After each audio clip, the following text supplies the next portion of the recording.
Buenas tardes, jóvenes. Bienvenidos a nuestra cuarta tutoría virtual. Este día vamos a abordar, bueno, de iniciar, pues espero que todas se encuentren muy bien, que estén tomando las medidas necesarias para protegernos ante la pandemia.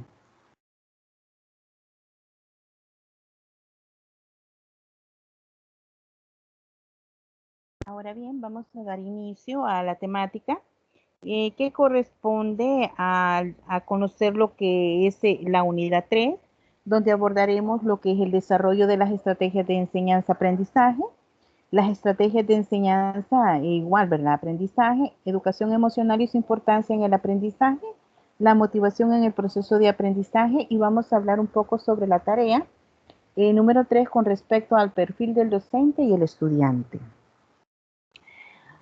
Antes de iniciar ya de lleno a lo que es la temática, voy a hacer la pregunta del millón.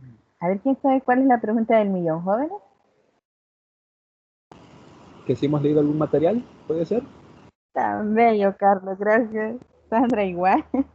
Bueno, como ya lo saben, vamos a la pregunta del millón.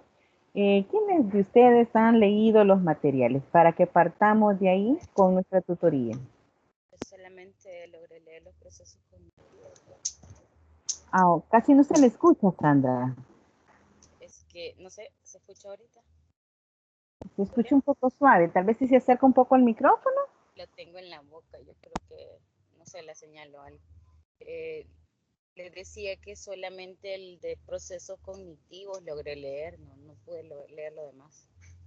Excelente, Sandra. Entonces, díganos un poco de lo que usted leyó conforme el material. Y vamos a despejar dudas, porque puede que todos tengan la misma duda y por pena muchas veces no preguntamos. Así que, Sandra, nos gustaría escuchar qué parte es lo que usted comprendió del contenido o si hay algo explícito en lo que usted tenga dudas. En el caso del tema de los procesos cognitivos, pues es como una explicación de cada uno de los procesos que se toman como válido. En el caso tenemos los procesos de aprendizaje implícito, ¿verdad? Los que día a día tenemos de manera espontánea y que no buscamos aprender. Luego nos habla del aprendizaje explícito, que es el que ya se busca, ¿verdad? El individuo lo busca, en el caso cuando tenemos un propósito de aprender algo, cuando nos mandan a la escuela, en este caso puede requerir de ayuda de una persona más en la escuela, sería el docente, ¿verdad? También nos dice de que los procesos de aprendizaje cognitivo eh, son procesos de cambio, son procesos internos que resultan de la experiencia personal. O sea, estos van haciendo modificaciones en las ideas o en los conocimientos que ya se tienen anteriormente, entonces les van modificando, les va dando nuevas formas. Y que el aprendizaje comporta la adquisición de conocimientos de la información, o sea que este conocimiento eh, nuevo, el aprendizaje nuevo, crea nuevos conocimientos. También las modalidades del aprendizaje nos hablaban de los aprendizajes por asociación. Luego nos va hablando del aprendizaje literal, cuando nosotros escuchamos al hablar y en nuestra memoria se retiene información. Y pues habla del aprendizaje significativo también, que es ese aprendizaje que genera un cambio en la mente de la persona. Ah, ok. Gracias, Sandra. Muy buen análisis el que nos ha hecho en cuanto a lo que es la parte de los procesos cognitivos y aprendizaje. Pero me gustaría saber quién más ha leído que nos pueda dar otra opinión o otro tipo de análisis. A ver, jóvenes, sin miedo. Olga está ahí ya temerosa. No tenga miedo, Olga. Aquí todos estamos en un proceso de formación. A ver, ¿quién más? Solo uno, por favor. Ahorita voy. Excelente. Vamos, Carlos. Dígame. Yo leí la parte de la educación emocional y cómo el docente tiene un rol importante para, para transmitirla. Ok. Me pareció bastante interesante porque nosotros nos centramos más que todo en el proceso de enseñanza de los temas que el alumno tiene que aprender y que el maestro tiene que enseñar y cosas así. Pero las emociones, ese matiz que a veces no mucho se presenta, sino que el docente solo transmite la información que se le dio en el currículo y, y ya cumplió su labor.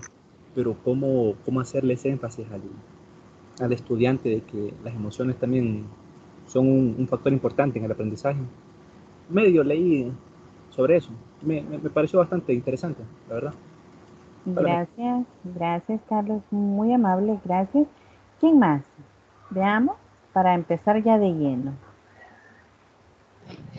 Licenciada, un comentario quizás referente a lo que se está hablando, pero Sí. más que todo en lo afectivo. En lo afectivo, ¿qué tanto toca el ego a los alumnos cuando los docentes tienen poca ética, ¿verdad?, para evaluar? Fíjese que yo leía un caso de una niña que me mencionaban que manifestaba la mamá que la niña, pues con el problema de pandemia, etcétera, la niña pues le tocó obviamente estudiar a distancia como todo. Sin embargo, la señora por la misma necesidad tenía que salir de su casa y dejar a su niña a que expusiera ella quisiera malabares, como quien dice, ¿verdad? Pues porque como para todo fue algo innovador, raro hasta cierto punto. Entonces manifestaba que la niña hacía sus tareas solas. Sin embargo, la niña entró en un conflicto porque su maestra pésimamente le rechazaba los trabajos porque, como la señora dice, no estaba orientada por una persona adulta. El grado en el cual la niña estudiaba era un grado que segundo ciclo aproximadamente. Entonces, la niña llegó al grado de suicidar precisamente por el maltrato que recibía de parte de la maestra. Fue por haber puesto probablemente su esfuerzo en sus trabajos, pero la niña siempre se mantuvo rechazada, solamente.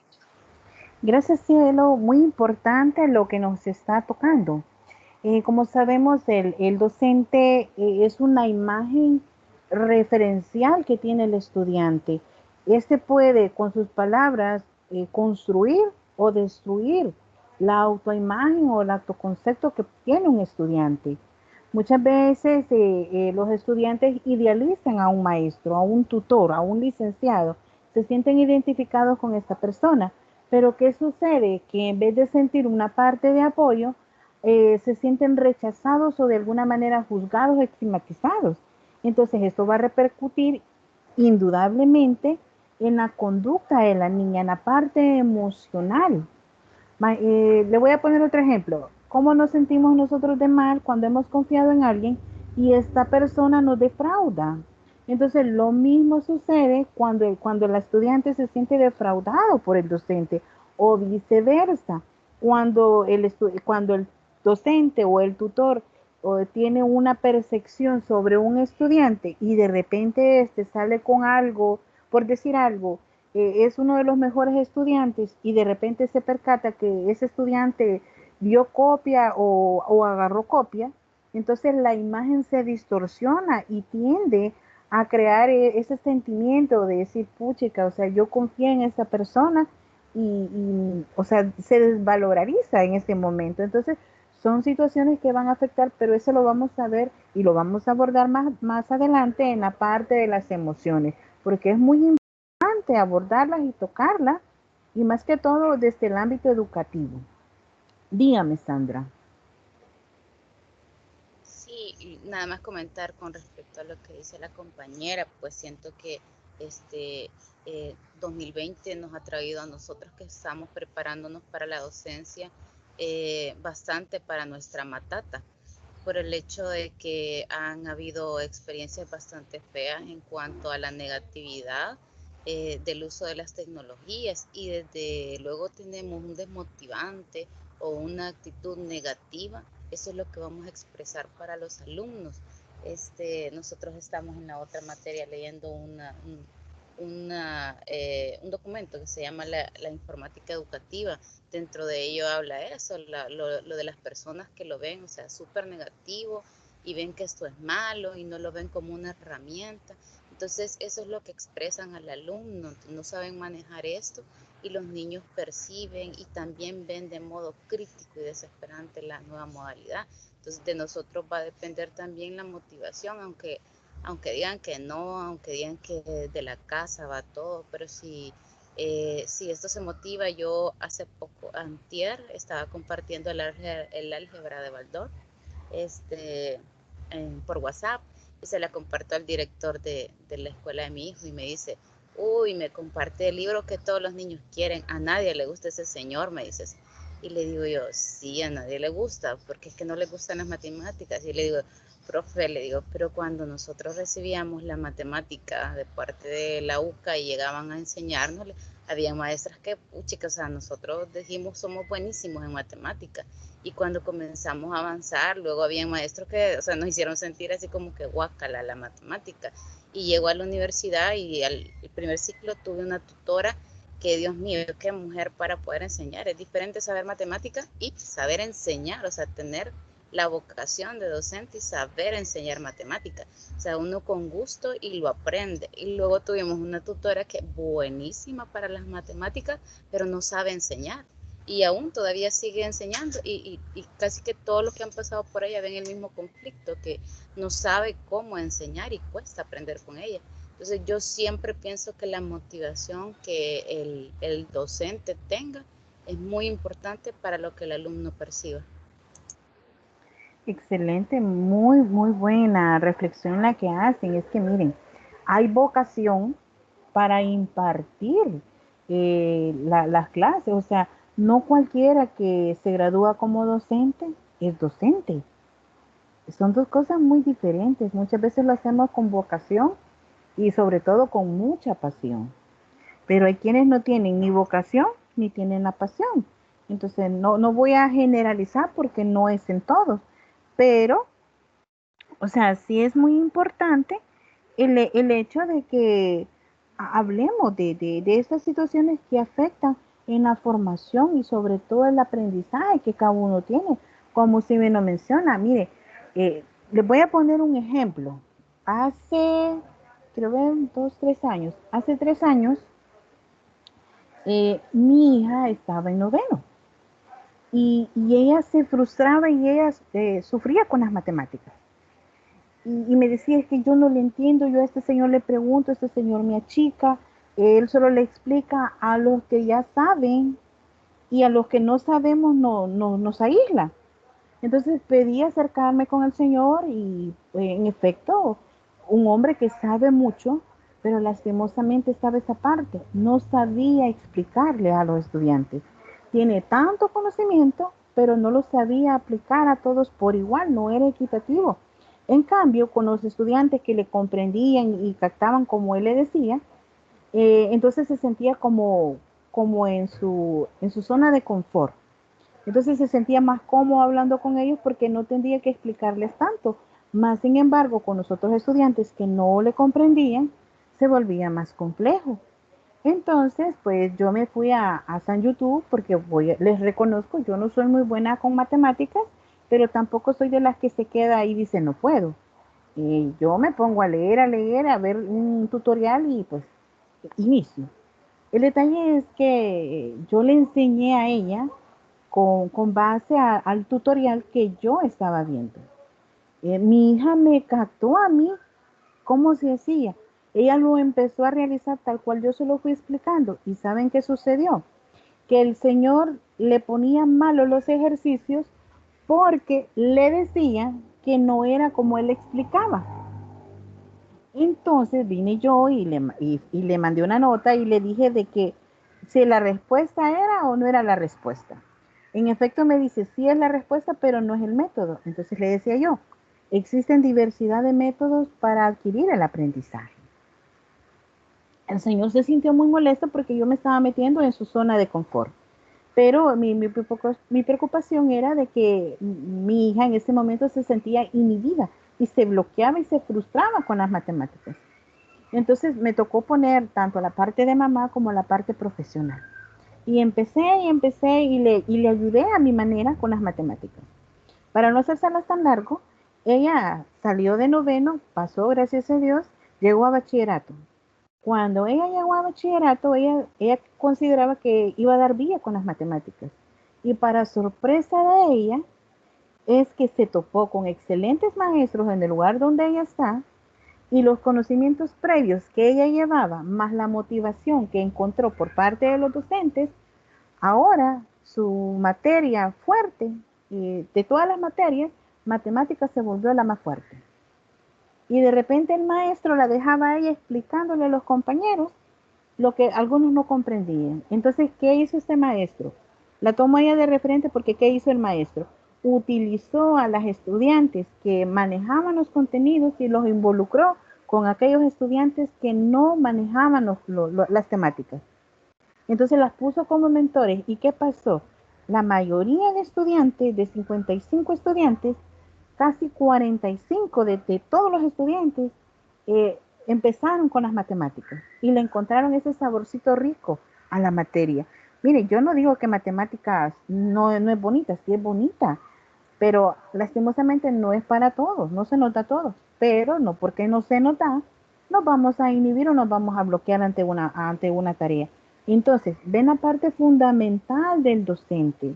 Eh, Se ve implícita todas aquellas estrategias o todos aquellos procesos de aprendizaje que cada uno de nosotros va teniendo para ir avanzando, ir enriqueciendo todo ese tipo de aprendizaje. Entonces, vemos la importancia que tiene el rol que juega el docente dentro del proceso y el aprendizaje activo que el estudiante va a tener. Muchas veces nos tenemos que volver aquel docente o aquella maestra o aquel tutor que no tuvimos y quisimos tener, aquel docente que nos explicaba, o viceversa, tomamos a un maestro o a un docente como referente y decir, tal maestra, así como dijo Sandra, nos enseñaba y nos explicaba y era buenísima. Entonces ahí es donde nosotros como estudiantes tomamos ese valor y lo agregamos a los tipos de aprendizaje que nosotros vamos a ir dando, aquellas modalidades básicas de aprendizaje que se van a ir presentando. Pero ya ahora bien, vamos a entrar más ya de lleno en los tipos de aprendizaje que cada uno de nosotros tenemos. En la parte del aprendizaje implícito, pues como la misma palabra lo dice, se da de manera incidental, se da de manera espontánea, se puede decir que también se da de forma inconsciente y ocurre constantemente sin que la persona tenga el propósito de aprender ni conciencia de estar aprendiendo. Muchas veces hacemos cosas por mecánicamente, entonces ahí lo hacemos, nos levantamos, me voy al baño, me cepillo la boca, y no es algo que digo, hoy me voy a levantar, me voy a cepillar la boca, voy a hacer esto, voy a hacer lo otro. No, lo hacemos es un proceso de aprendizaje normal. Eso hasta lo vemos como un hábito de higiene. Luego tenemos lo que es el aprendizaje explícito.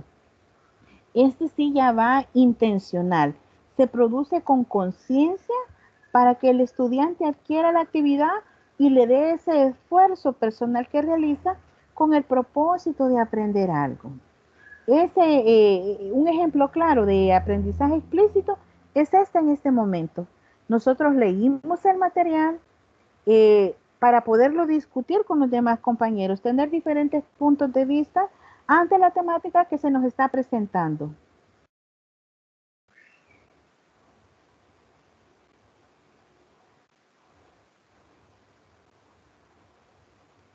Hola, hola, ¿me escuchan? Hola, hola, licenciada, sí. Sí, sí, es que hubo como bajón de internet, ¿verdad? Bueno, como les mencionaba, el aprendizaje explícito, generalmente partimos de la ayuda de otros. ¿Se recuerdan cuando hablábamos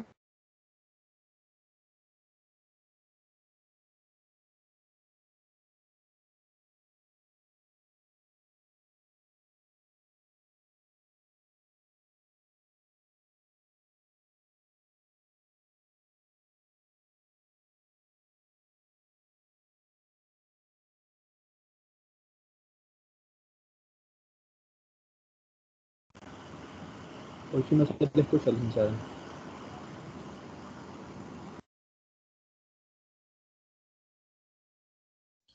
Siga usted, compañero Carlos. No, hombre, compañero, si estás ahí, no sirve. Creo que se desconectó. Sí, hombre, don Luis, el mero mero, siga. Sí, dele, don Luis. El audio ha perdido la luz porque ahí se ve conectado. El audio.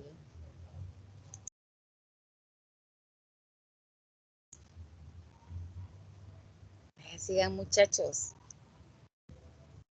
Vamos, Sandra. Tome la batuta. Vamos, los hombres son los fuertes. Ustedes pueden, demuéstranlo.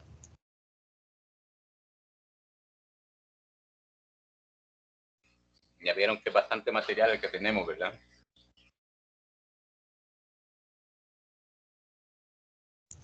Muchísimo, muchísimo, la verdad, que leer. Y Y hay solo tareas esto para el de- 16. Sí, sí, pero tenemos donde leer y leer. Solo este documento de lo que son los aprendizajes tiene conceptos, un montón de conceptos, ¿verdad?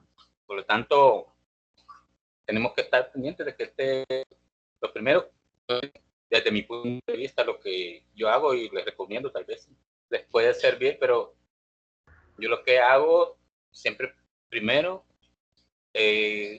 reduzco la información. Es lo primero que hago y eso me facilita a mí el entenderlo, ¿verdad? En determinado momento, ustedes en todo documento, igual que en toda asignatura, va a encontrar que hay documentos que tienen información, pero que es una información que no se necesita. No estaba fuera del tema y sabemos que por generalidad lo conocemos, entonces suprimámoslo y eso hacemos un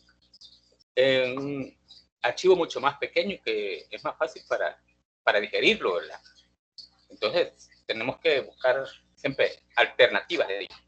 Y para mí eso me funciona. Si alguien quiere compartir algo más, pues escuchamos.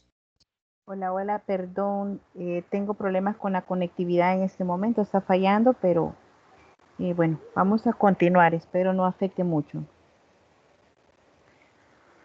Me avisan cuando ya les aparezca, por favor, la presentación. Llega la licenciada. Hola. Ahorita ya se puede visualizar. Sí está apareciendo. Ah, ok. Cuarta tutoría virtual, dice. Ok, pido las disculpas, tengo fallas con el internet, no sé por qué. No sé hasta dónde escucharon que les estaba explicando.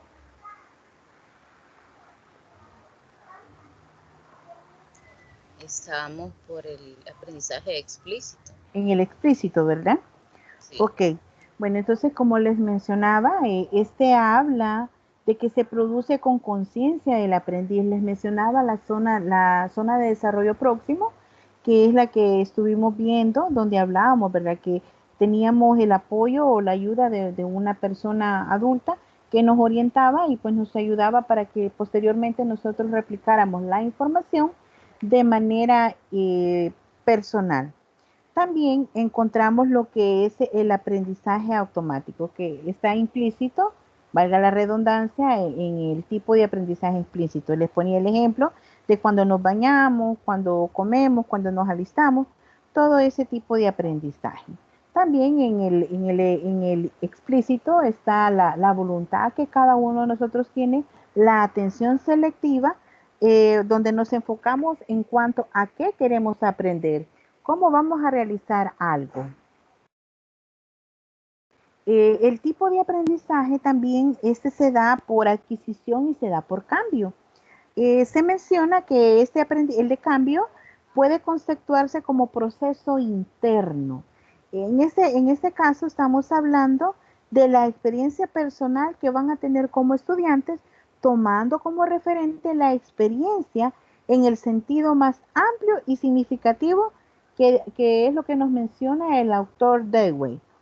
También tenemos el de adquisición, que habla sobre la información o el conocimiento de habilidades y destrezas que cada uno de nosotros tiene para adquirir un nuevo, no es para adquirir, es para tener un nuevo comportamiento o una nueva actuación que me va a permitir a mí adquirir aquellas competencias y que van a constituir la base para los nuevos conocimientos, para aquellos nuevos procesos cognitivos en los cuales yo voy a enriquecer mi formación. También hablamos de las modalidades básicas en el aprendizaje. Acá encontramos el aprendizaje por asociación, el aprendizaje por construcción, el aprendizaje literal y el aprendizaje significativo. ¿Quién me puede decir qué es el aprendizaje por asociación? Cuando relacionamos contenidos, tal vez, o al menos conceptos.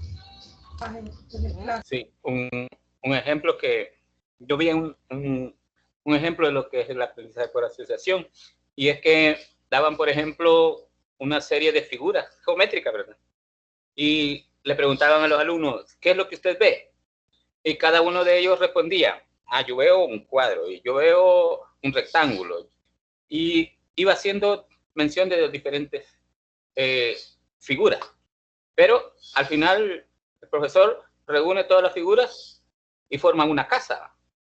Entonces, ¿cómo ahora sí la percibimos? Las casas la percibimos y empezamos a descubrir las diferentes figuras que estaban mostradas anteriormente, ya acopladas, ¿verdad? Entonces, ese es un ejemplo de lo que es un aprendizaje por asociación. Ok, gracias, muy amable. Ahora el aprendizaje por construcción. ¿Quién me ayuda?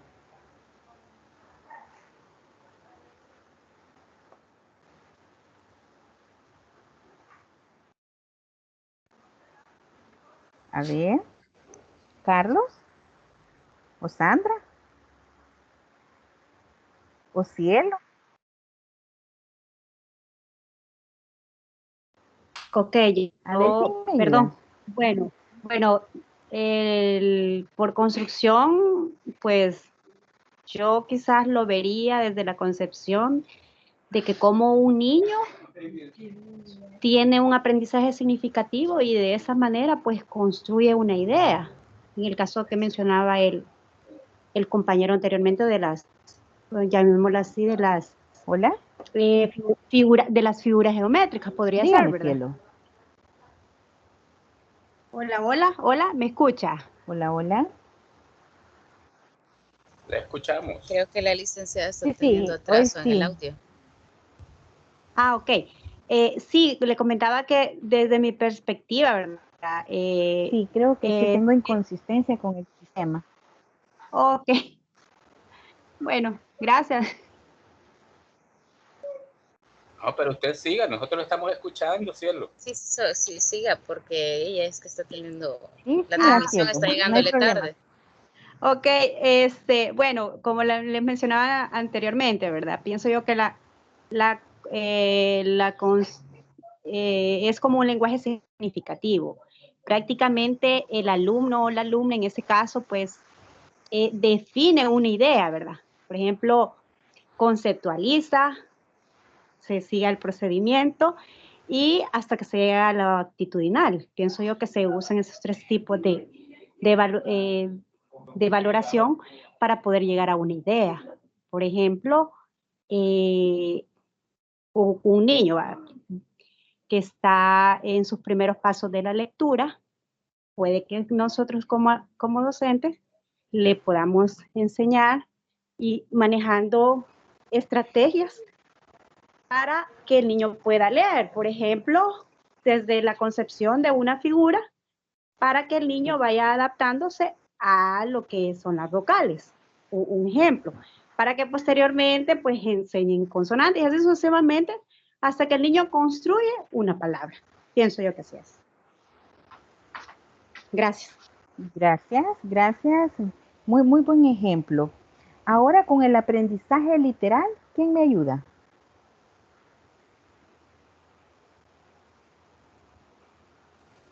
El literal está enfocado generalmente a lo que es el aprendizaje memorístico, donde, por ejemplo, nos hacían recordar en ciencias sociales, aprender fechas, sucesos Entonces, literalmente es que nosotros en la memoria procesamos toda esa información y la tenemos así literalmente. Incluso en una evaluación, cuando nos dices literalmente, a veces lo querían textualmente, como estaba explícito en el libro, en el folleto, etc.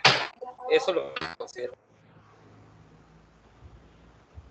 En Ok. lo que nos dicen, ¿verdad? Lo que nosotros escuchamos y se queda resguardado dentro de la memoria. Por ejemplo, los nombres de las personas, números, muchas veces números telefónicos, toda esa información que escuchamos y que queda retenida en la memoria. Gracias, Sandra. Sí, en efecto, así nos lo plantea el material, que es donde nosotros acumulamos diferentes cosas, por ejemplo, un correo electrónico, las contraseñas que son tan importantes para cada uno de nosotros. Cuando ponemos un patrón en el teléfono y si se nos olvida, pues automáticamente perdemos casi todo, ¿verdad? Entonces hasta que se nos bloquea y se genera un gran conflicto. Igual en un correo electrónico nos puede pasar eso si no guardamos lo que es el correo en sí y las contraseñas, pues va a afectar nuestro proceso. En cuanto al aprendizaje significativo, pues este constituye una forma de aprendizaje consistente en activar esas experiencias previas que nosotros poseemos de todo el bagaje de conocimientos que traemos acumulado a lo largo de nuestro proceso formativo, y este se relaciona e integra con el nuevo conocimiento que vamos adquiriendo. Entonces acá, cuando hablamos de aprendizaje significativo, estamos hablando de aquella asimilación y acomodación que hemos adquirido de la interacción social que tenemos tanto entre compañeros, entre docente, entre tutor, y eso se va modificando constantemente. No con esto quiero decir, el aprendizaje va a estar ahí siempre implícito. Lo que sucede es que se va a ir actualizando cada vez más ese conocimiento. Va a ampliar un poco más en cuanto a la atribución de conceptos que nosotros vamos a ir teniendo. Por ejemplo, antes, al principio, ¿verdad? En lenguaje, nos hablaban de sujeto y predicado. Para nosotros, ahí estaba bien la oración, ¿verdad? ¿Qué es lo que hace en una oración? Siempre debe de haber un sujeto y debe haber un predicado. Ok, ¿qué hace? ¿Quién es el sujeto? De quien se habla. ¿Qué es el predicado? Lo que está haciendo la persona. Ahora bien, ya le cedo la palabra. Ahora bien, el detalle es este. El sujeto hay determinantes, hay verbos, y va apareciendo una serie de situaciones que cada vez va siendo más y más complejo la situación el desarrollo de una oración. Dígame. Hoy sí le cedo la palabra, dígame. No, me acaba de crear una confusión en cuanto al aprendizaje significativo, cuando puso la figura de lo que es el aprendizaje y adquisición. En adquisición se tomaba que ya es algo propio, ya el conocimiento o el aprendizaje ya se hace propio, por el cual ya lo puede expresar en el lenguaje con naturalidad, decía, ¿verdad? Entonces, la conclusión es, si la adquisición en determinado momento es igual al aprendizaje significativo. Hay una pequeña diferencia. Vaya, en cuanto a la adquisición, estamos hablando del cúmulo de la información o el conocimiento, aquellas habilidades o destrezas que nosotros tenemos y las estrategias que nosotros vamos a utilizar para determinado comportamiento o actuación. Entonces, acá estas se van a ir modificando con respecto a las que ya teníamos y vamos a enriquecer la parte de la adquisición de cambios y esto se va a ver reflejado en la parte de la cognición y la acción. En cambio, el aprendizaje significativo es cuando usted ya maneja plenamente y puede hacer un análisis de la nueva actuación o hacia el nuevo comportamiento que va a tener. Entonces, se le va a facilitar más lo que es la adquisición de un conocimiento. Por eso estaba poniendo el ejemplo ahorita de la oración. Usted tiene sujeto y tiene predicado. Ok. Ahora le dicen, ¿cuáles son los determinantes? Entonces, si usted sabe definir un sujeto y cuál es el predicado, sujeto es lo que hace, predicado lo que se dice. Entonces, ¿dónde voy a encontrar los determinantes? ¿O qué elementos yo le voy a poder ir incorporando a la oración? No sé si le dejo claro esa parte. Sí, entonces en esencia existe una diferencia. Sí, es mínima la diferencia que existe, pero con respecto al significativo, ya usted le da su propio valor. Es la forma como usted va a expresar lo que ha concebido anteriormente en cuanto a proceso de formación y aprendizaje. Ahí está la gran diferencia. O sea, es Gracias. mínima. Es como usted se apropia ya del concepto. O lo que estaba haciendo hace un momento, como usted les estaba explicando a sus compañeros, cómo resumir un contenido, me parece que era. Entonces ya, usted está apropiado del conocimiento y por ende usted lo está replicando, pero ya no lo hace de manera textual, sino que ya va esa parte significativa que usted le da. Ahí está la pequeña gran diferencia. De acuerdo, Okay. gracias. Ok, nos vamos al aprendizaje, capacidades y competencias. Si se percatan, esto es una triada. En cuanto a hacer y comprender la parte de la formación y la parte del saber. Para Gardner, existen tipos básicos de aprendizaje. La información verbal, las habilidades, las intelectuales, las estrategias cognitivas, las actitudes y las destrezas motoras. Cada uno de nosotros tenemos diferentes reacciones o diferentes posturas ante una información. Puede que estemos diciendo lo mismo, pero cada uno de nosotros tiene ese sello particular, tiene ¿cómo sería? Tiene ese bagaje verbal para expresar algunas cosas. Puede que Carlos diga información verbal, pero puede que Cielo diga contenidos que he adquirido a través de un proceso de interacción verbal. Cada uno le da un diferente significado o lo redacta o lo pronuncia de manera diferente. Las habilidades, como sabemos, cada uno de nosotros tiene diferentes habilidades. Algunos son muy buenos para redactar, otros son muy buenos pensando. Aquí entra la parte intelectual, analizando, interpretando y luego lo plasman. Pero hay quienes se les dificulta el hecho de plasmarlo.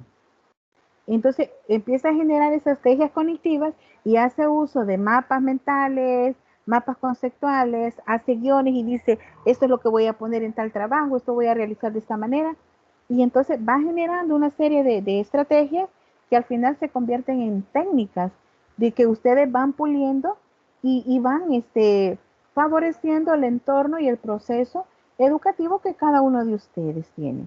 En cuanto a destrezas motoras, pues hay muchos somos muy habilidosos con las manos, otros no, pero igual vamos buscando la manera para poder mejorar. Lo importante es hacer y aprender para poder replicar aquellos contenidos, aquellos conceptos o el desempeño, las actitudes que nosotros vamos a tener ante un procedimiento para hacer una tarea. Pero ¿qué pasa si yo me pongo en una actitud negativa? No, yo no voy a poder, esto no es conmigo, esto, y empezamos a poner barreras antes de haber empezado. Entonces empezamos a tener aquellas delimitantes en cuanto a la capacidad que cada uno de nosotros tiene. Entonces me quedo en una zona de confort y digo, no, no puedo realizarlo y no hay quien me saque de ahí. Pero si yo tengo una actitud motivacional, si yo digo, no, esto es algo nuevo, ok, es algo nuevo, pero yo tengo que aprender, no me voy a quedar en esa zona de confort y decir, ay, no puedo, no puedo, ¿verdad? Porque entonces ninguno de nosotros estaría aquí y ahora recibiendo esta clase. Entonces van a ser ciertas situaciones pues que se nos van a ir presentando en nuestra formación y pues de que de alguna manera en algún momento pues pueden repercutir en cuanto a la motivación que yo voy a tener en mi proceso de formación. Recordemos que debemos de tener un proceso activo.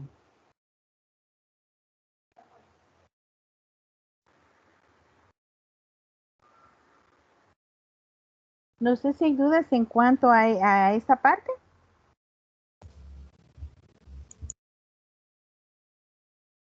¿Dudas o comentarios?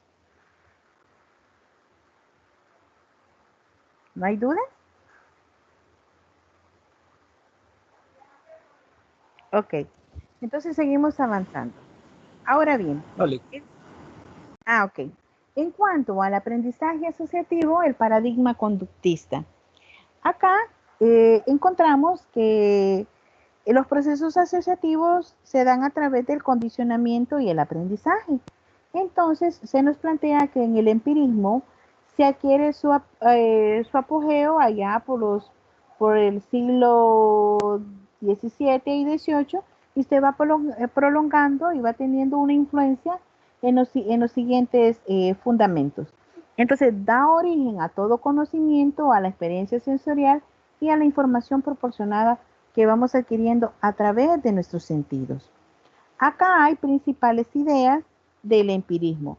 Acá se nos habla, los objetos constituyen constelaciones de cualidades sensoriales. La mente es como un papel en blanco, donde se van imprimiendo todas aquellas huellas o aquellas impresiones procedentes del mundo externo como copias de las cosas. Entonces, como sabemos, eh, toda información viene de la parte externa y se asimila y se acomoda en la parte interna. Estamos hablando de nuestro cerebro, cómo se va procesando esa información. También se habla que tiene un objeto de estudio, que es la mente, hablamos de la parte del mentalismo. Se utiliza el método de la introspección o la introspección interior de la conciencia. Acá la persona va analizando el flujo y las pautas de las experiencias conscientes y habla sobre los procesos mentales y los elementos simples. Cuando estamos hablando de los procesos mentales, estamos hablando de pensamiento, de lenguaje, de esas actividades superiores que tiene nuestro cerebro. También se habla de la distinción de las ideas. Acá vemos que estas pueden ir desde simples a complejas, analógicamente a la composición de los cuerpos. ¿Qué quiere decir esto? Que según el autor Stuart Mill, considera una especie de química mental, quedando la vida mental reducida a un atomismo sensicista. Entonces, ya acá empezamos a ver y tenemos el ejemplo del condicionamiento clásico que tiene Pavlov, donde se estimula a través de una campanita. Yo creo que ustedes han oído hablar de este ejemplo, o me equivoco.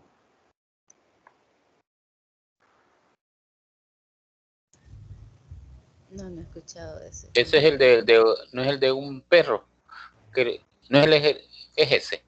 ¿Cómo no? Es el ejercicio Pues sí, es el ejercicio del donde perro. hace una salivación, etcétera, etcétera, y al final es por lo que es por el alimento. El condicionamiento que se le da al perrito da una respuesta condicionada ante un estímulo condicionado. El ejemplo del perrito es este, para quienes no lo saben. Pavlov hizo un ensayo en cuanto a los animales, a los perros. Hizo este ensayo donde le permitía ver las reacciones que el perrito tenía, en este caso la salivación, cuando él tocaba una campanita para suministrarle la comida al cachorro. Entonces, cada vez que él sonaba la campanita, el perro sabía que le iban a dar de comer y por ende empezaba a salivar. Entonces se da lo que es el estímulo del condicionamiento. Entonces, antes de cada estímulo, pues él venía, agarraba la campana. Al principio, al sonar solo la campana, no le daba respuestas, pero cuando él asociaba el sonido de campana más el alimento, por ende el perro tenía la segregación de la saliva. Entonces se daba la respuesta no condicionada. Entonces automáticamente ya él luego venía, tocaba la campana sin necesidad de enseñarle la comida, por ende el perrito asociaba que era la hora de la comida. Ese es el ejemplo del condicionamiento clásico pavloviano. Está en YouTube, en los videos, bien bonitos. Está en YouTube, sí tiene razón acá el compañero, lo pueden encontrar ahí. Ok, Para seguir avanzando, también tenemos el condicionamiento instrumental en el aprendizaje de conductas sensoriimotoras. Tenemos también el aprendizaje de observación, modelo o imitación. En el condicionamiento instrumental en el aprendizaje tenemos el de John Watson, que era sobre la rata, casi similar al de Pavlov. Acá la rata la metían en una caja y este tenía un altavoz con luces.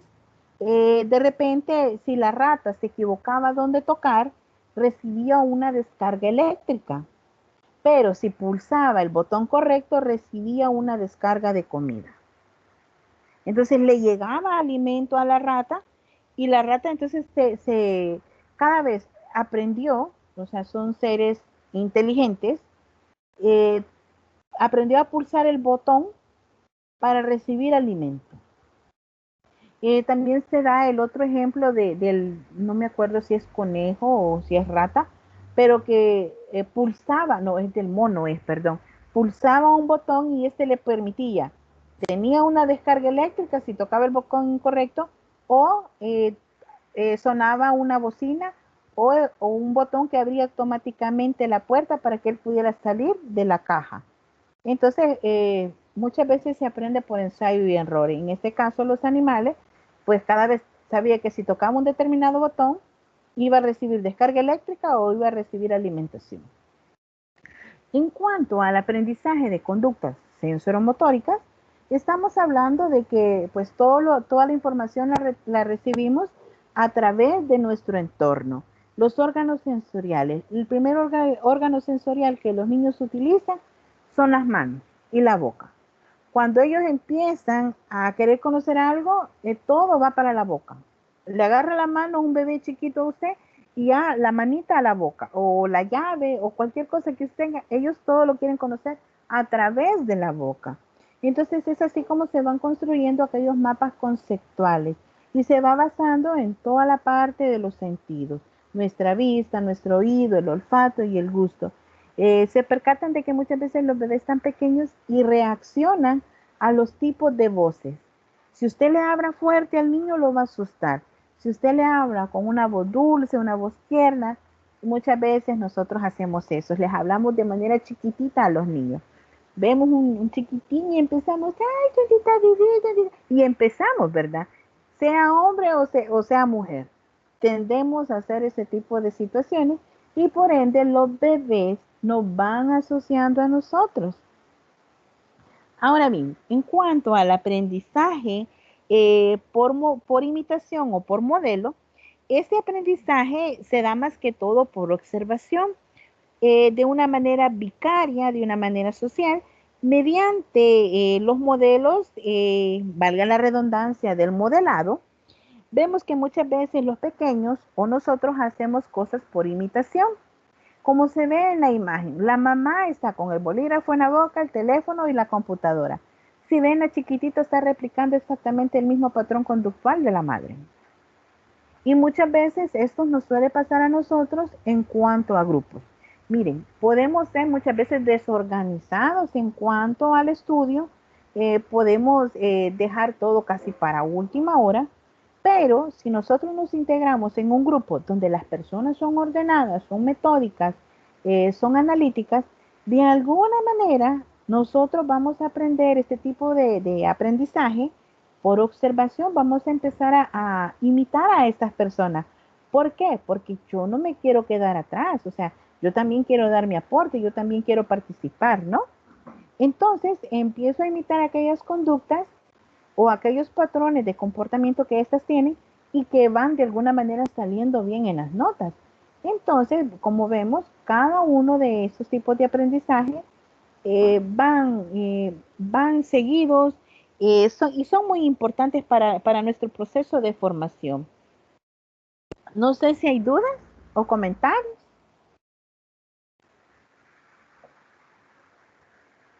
No, solo para algo diferente, ¿verdad? En los animales que hicieron experimentos respondieron de acuerdo en determinado momento a su inteligencia, ¿verdad? Pero el hecho es, por ejemplo, un elefante no aprendió, ¿verdad? Porque siendo el animal más fuerte de la tierra y lo tienen cautivo, porque a ese animal, para domesticarlo, para que no tenga ahí, desde pequeñito lo amarran a una estaca, ¿va? Entonces, como pequeñito no tiene la fuerza para moverse, cada vez que intenta moverse, te dan una estaca, sabe que no puede desplazarse, de tal manera que el elefante crece y está amarrado a una estaca y no se mueve porque ya está en su mente que no puede desplazarse, ¿va? Esa es una condicionante. Otra, el hecho como, me gusta un ejemplo que cómo amaestran a una pulga. Dice que le ponen la pulga y le ponen un vidrio, una parte de arriba, ¿verdad? Entonces la pulga salta y salta, de tanto saltar, se golpea. Entonces, de tal manera que de tanto golpearse, al final ya no decide saltar, porque se va a golpear. Simplemente un paréntesis. Gracias, gracias. Me encanta el ejemplo de la pulga, porque tiene similitud con la parte del elefante. ¿Y sabe por qué? Porque a eso se le llama indefensión aprendida. Muchas veces han luchado y han batallado mucha parte de su vida. Vámonos con el elefante. Cuando está pequeño le ponen una cadena gruesa y lo atan a un árbol o a algo donde el animalito luche, luche, se jale y al final el animal se da por vencido y dice, por más que yo jale, no me voy a poder soltar. Entonces, por eso viene ya cuando está más grande, lo ponen en una estaca y el animal está quieto y sabe que aunque haga lo que haga, no se va a poder soltar. ¿Por qué? Porque aprendió, porque entendió de alguna manera que es lo que tiene que hacer. Y es la parte que los hace diferente a nosotros los humanos. Porque nosotros, o sea, podemos batallar muchas veces con ciertas situaciones que de alguna manera nos afectan, pero podemos mejorar. No nos podemos quedar en esa zona de confort. Y es ahí donde entra la parte motivacional. Por ejemplo, alguien me dice, mire, yo no soy buena con la tecnología, a mí eso me abruma, así que yo no lo voy a usar. Ah, pero si el doctor viene y le dice, bueno, no lo haga, entonces así hágalo. Pero si vengo y le digo, pero mire, podemos hacerlo, le voy a explicar cómo usted puede realizar una pequeña presentación, cómo insertar una imagen, cómo ponerle texto. Entonces ahí entra la gran diferencia. Entonces el estudiante o De la hecho, persona, dígame Sandra. de hecho, con los bebés podemos ver también en el ser humano la diferencia, ¿verdad? Porque bueno, lo que hacen con el elefante desde que es bebé y saben que va a llegar un momento en que se va a dar por vencido. Pero en el caso, por ejemplo, de los bebés, cuando se quieren subir a algún lugar, ¿verdad? Ellos se caen y vuelven, se deslizan, intentan otra vez hasta que lo logran. Entonces, esa es la diferencia entre el ser humano, que somos más insistentes en los objetivos. Claro, ahí está, o sea, son las grandes diferencias. El niño, de por sí, el ser humano es curioso. El ser humano le dice, mire, no haga eso porque le va a ir mal, que es lo primero que hacemos. Ir a tocar donde dijeron que no tocáramos. Ir a hacer, o sea, nosotros los seres humanos, en su mayoría, casi siempre hacemos lo contrario. Y si a esto le aplica un detonante emocional o pasional, ya se imaginan qué es lo que va a pasar. Entonces, pues el aprendizaje se da, el de la imitación, ese usualmente es el que más se da en nuestro medio y lo podemos visualizar. ¿Quién me va a negar algo que hizo de pequeño? Muchas veces se puso los zapatos o se puso las carteras de la mamá o los caballeros, la corbata del papá, los zapatos del papá, la chaqueta de papá. En algún momento de nuestra vida lo hicimos, queriendo imitar a papá o a mamá. O viceversa, un sobrino queriendo imitarnos a nosotros. O hablemos de otros aspectos. Muchas de las modas que nosotros tenemos es porque imitamos a otras personas. Las señoritas en la forma como se maquillan, cómo se arreglan el cabello, cómo se pintan el cabello. Entonces tiene que ver mucho tipo de cosas. Los caballeros muchas veces siguen profesiones porque están tratando de imitar a papá o a mamá. En algunos casos muy aislados porque vienen de un linaje mamá doctora, papá doctor, hijo tiene que ser doctor. Mamá maestra, papá maestro, tío maestro, todo un linaje de maestros, por ende yo tengo que ser maestro. Entonces, pero ese es un caso muy aislado.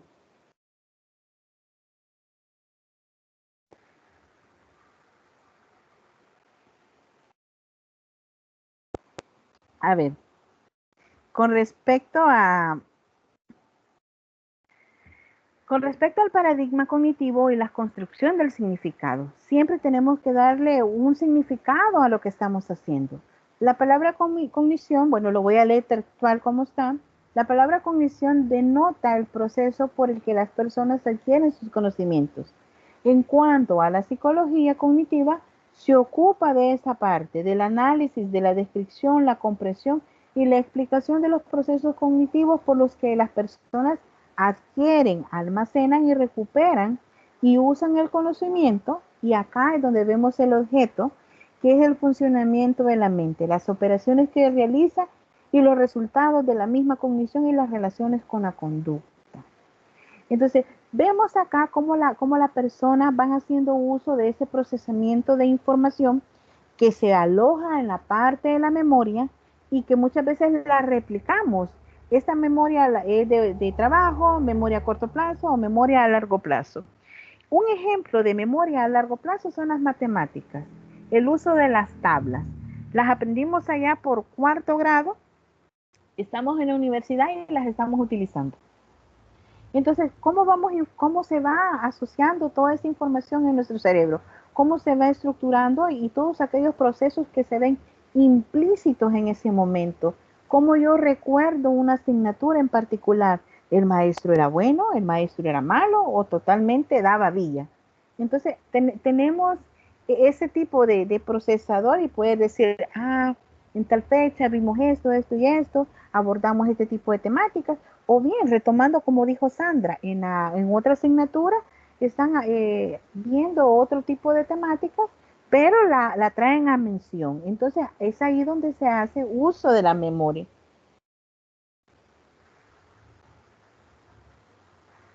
No sé si hay comentarios.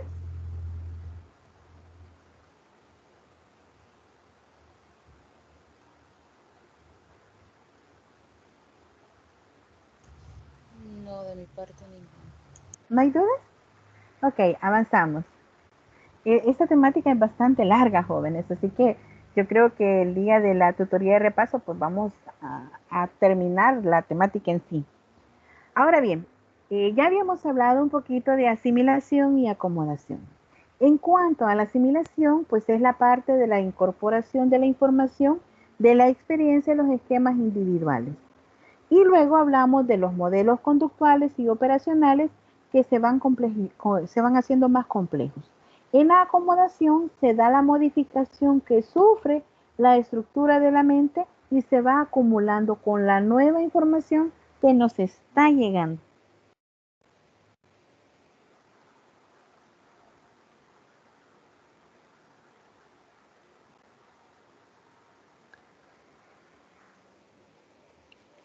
Entonces, jóvenes, pues vemos que es muy importante ir generando toda esa comprensión. Cuando se dan los dos procesos, asimilación y acomodación, eso nos permite posteriormente el poder reproducir lo que antes hemos adquirido, hemos procesado y traemos a mención en algún tipo de ejemplos. Bueno, un ejemplo claro es cuando estamos respondiendo un parcial. Automáticamente ahí estamos haciendo uso de esa asimilación y acomodación de la información.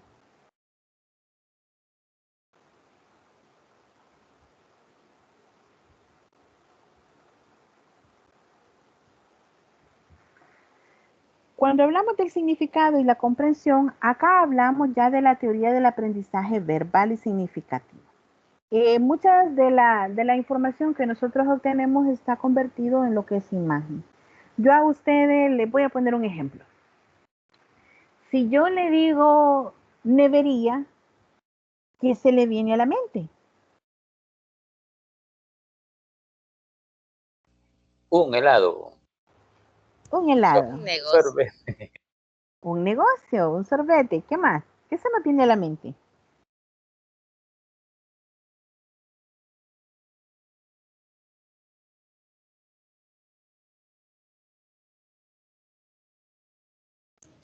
Una franquicia.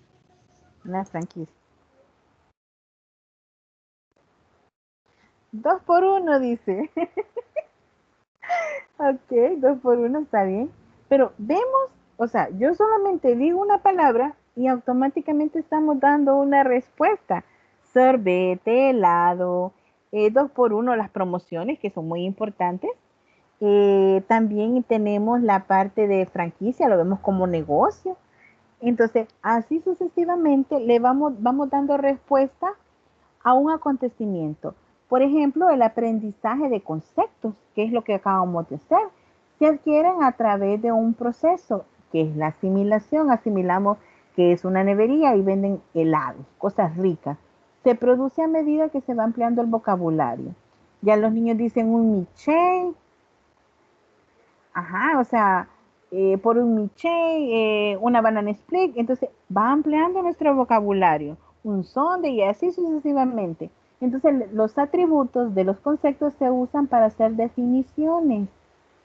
Entonces, el ejemplo que acá aparece, el niño podía distinguir entre tamaños y colores y afirmar que es una pelota. Igual nosotros podemos distinguir los diferentes tipos de helados. Un helado sencillo, un helado doble, una banana split y un sundae y así sucesivamente. Estos van incrementando. Entonces, es así como se da el aprendizaje verbal significativo. También la selección y los recursos cognitivos. Acá es muy importante la parte de la atención, que pues como sabemos que esta se manifiesta en las diferentes actividades escolares. De estas pueden ser también deportivas, se puede aplicar en la parte laboral, en las diversas acciones cotidianas en que estamos haciendo uso de un proceso mental y que se va enfocando y está centrado en lo que es el estímulo informativo y que va a determinar ciertas actividades. Entonces, como sabemos, la atención es la concentración de la actividad mental que cada uno de nosotros realiza en nuestro proceso de formación y que lo vamos ampliando y cada vez se va enriqueciendo primordialmente cuando nosotros prestamos atención hacia algo que nos llama mucho la atención. Como ustedes saben, dentro del contenido hay una serie de materiales, pero cada uno de ustedes en su momento, así como lo mencionó Carlos al inicio, le llamó mucho la atención lo de parte de las emociones, el rol que el docente tiene en cada uno de los procesos de aprendizaje. Sin embargo, Sandra abordó el primer contenido, pero, o sea, nos identificamos o nos llama la atención cierta literatura. Y eso es muy importante. Entonces, capta la atención y hay una selección, hay un filtro selectivo en ese momento que al final va a enriquecer la misma formación. Entonces, es importante comprender el significado para activar nuestros procesos cognitivos en determinadas situaciones en nuestro proceso de formación. Entonces, se vuelve selectivo y nos permite obtener una mayor concentración con ciertos estímulos informativos o actividades específicas que se nos van a ir presentando, jóvenes. También mencionar que la atención hace de recursos mentales y también está dividida. Vemos acá que creo que son tres aspectos los que nos menciona.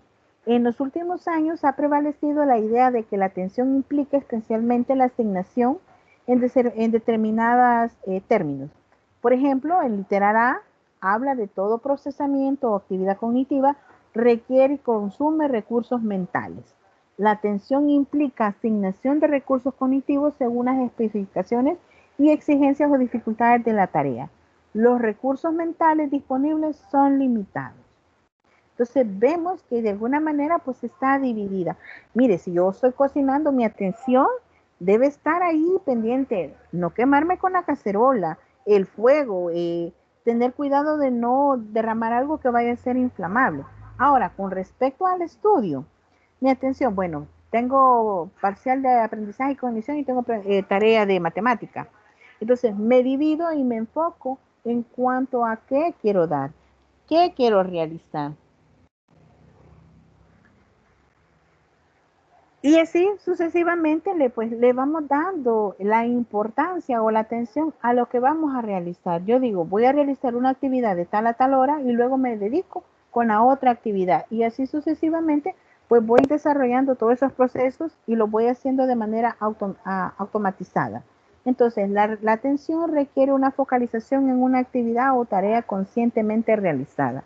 Operan generalmente en forma secuencial. Las actividades realizadas de este modo se van a aprender y se van a modificar con la relativa facilidad. Tienen limitaciones en cuanto a capacidad. Entonces vemos que se nos dan procesos de manera automáticas y que van enriqueciendo el bagaje de conocimientos. También es importante hablar de la parte de la percepción y la adquisición de la información. Cuando nosotros hablamos de esta, recordemos que la información llega a nosotros a través de los sentidos. El oído, la vista, el olfato, el gusto, las manos, están implícitos en nuestros órganos sensoriales. ¿Cómo nosotros vamos a ir procesando toda esa información? ¿Cómo va a llegar a cada uno de nosotros? Ese espacio tridimensional que es nada más que el procesamiento ya caducente de la percepción a profundidad. Y aquí hablamos de realizar figuras hasta en 3D. De repente, miren, tenemos que hacer un bosquejo, tenemos que hacer las famosas ruinas que nos ponían antes a hacer, ¿verdad? O de repente, miren, jóvenes, hay que hacer tal ejercicio. Y entonces empezamos a realizar actividades tridimensionales. Y es así como empezamos a tener las representaciones del procesamiento de la información, más los conocimientos y las expectativas que cada uno de nosotros va teniendo. Luego empezamos a hablar de la parte de la identidad del objeto y la constancia perceptiva. Acá estamos hablando de la percepción de líneas, zonas, bordes o contornos a nivel de la imagen, formando el esbozo primario. ¿Qué quiere decir esto? Estamos hablando de esa percepción de las extensiones, orientaciones y distancias de las superficies a nivel de la percepción de la tercera dimensión.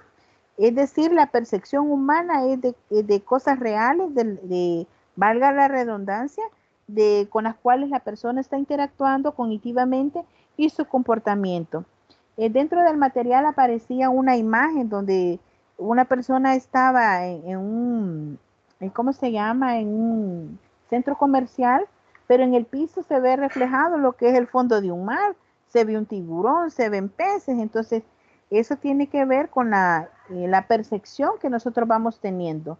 El sistema de memoria tiene mucho que ver también con este tipo de procesamiento de información que nosotros estamos teniendo. Como sabemos, la memoria se considera vulgarmente como, ¿cómo se diría? Como simple en la retención de largo plazo. Acá, cuando empezamos a hablar, bueno, ya les hacía mención de la memoria a largo plazo, la memoria a corto plazo y la de trabajo. Entonces vemos que podemos volver a los contenidos, por ejemplo, recordar el aroma de una rosa, el olor de un café, podemos recordar el olor de un limón o una melodía, todo lo que puede desencadenar. De repente escuchamos una tonada, una canción que en su momento fue significativa para nosotros y de inmediatamente detona una serie de elementos o situaciones que van a traer recuerdos que van a ser muy relevantes. Puede algo muy importante que me pasó en ese momento o un suceso totalmente aislado, independientemente a situaciones que me están pasando. O de repente veo una fotografía con mis compañeros en primer año me puede volver melancólica o me puede dar un poco de tristeza o una alegría. Entonces ahí están plasmados esos elementos. ¿Hay dudas, jóvenes, hasta el momento?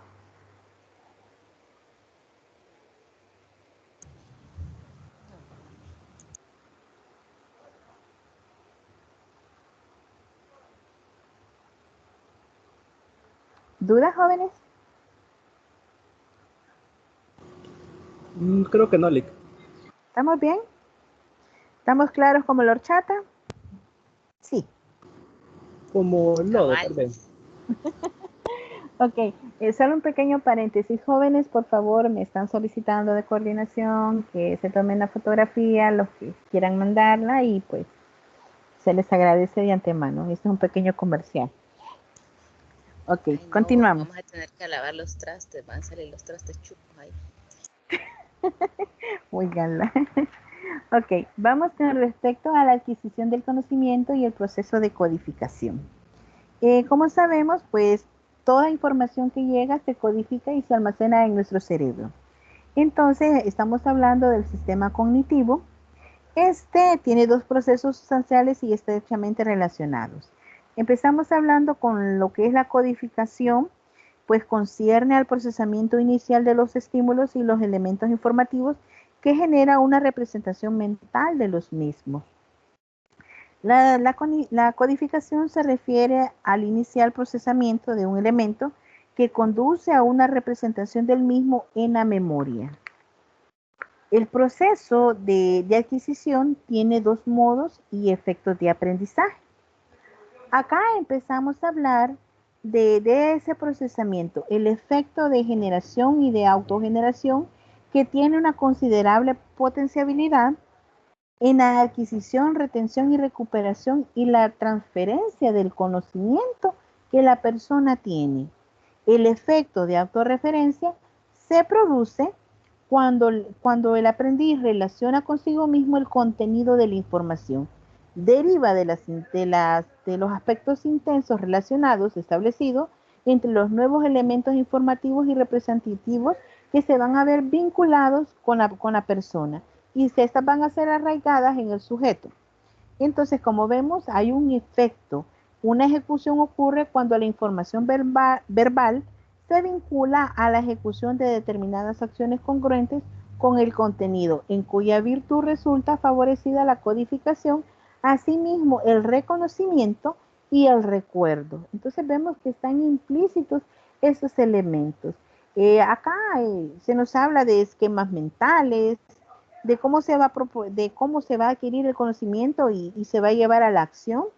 La teoría del esquema habla de la importancia de la función de las estructuras mentales en el procesamiento complejo y la comprensión que nosotros vamos a tener en cuanto a la acción. También pues vemos que el esquema se ve un poco profundo y es más amplio a niveles estructural y mental, que esto pues va favoreciendo ese mismo proceso de formación. Los procesos metacognitivos y las estrategias de memoria. ¿Qué es metacognición? A ver, ¿quién me ayuda? ¿Qué es metacognición?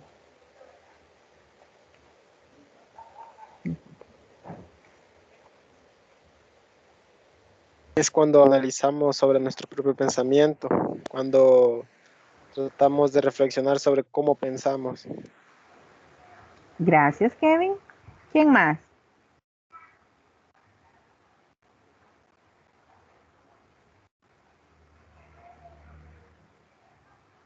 ¿Nadie más? Hola, buenas.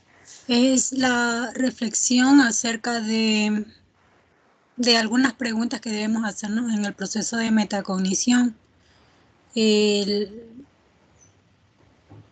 Con respecto a una nueva información, decir qué es lo que aprendí, para qué lo aprendí, cómo lo voy a aplicar o algo así, para o sea, empezar a asimilar la nueva información que estoy recibiendo. O sea, es ese proceso que realiza de manera interna con respecto a la información que va absorbiendo para ver si logra un aprendizaje significativo o algo así. Ok, gracias. Gracias, Olga. Me alegra de que esté participando. El aprendiz toma conciencia de los procesos cognitivos y utiliza procesos cognitivos que van a constituir sin duda un proceso que le va a permitir adquirir ese conocimiento. La denominación de metacognición o metacognición nos habla sobre la toma de conciencia de esos propios conceptos o procesos y que va a dar como resultado la posibilidad de poderlos regular en cuanto al beneficio del estudiante. La metacognición concierne en el conocimiento y la conciencia, que es lo que ustedes me mencionaban, en el control y la regulación de los propios procesos cognitivos que cada uno de nosotros va a tener. ¿Para qué me va a servir? ¿Para qué? ¿Cómo lo aprendí? ¿Qué he aprendido? Por ejemplo, podemos hacer una metacognición ahorita. ¿Qué he aprendido ahorita de los procesos o del desarrollo de las estrategias de enseñanza-aprendizaje? ¿Cómo lo aprendí?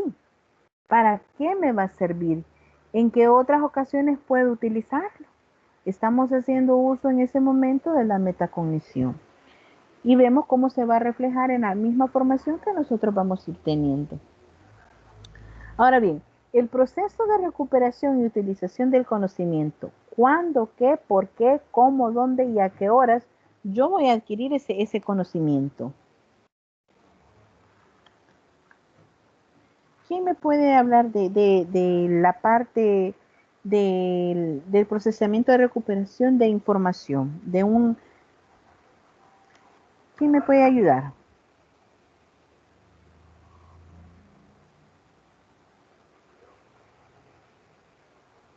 A ver.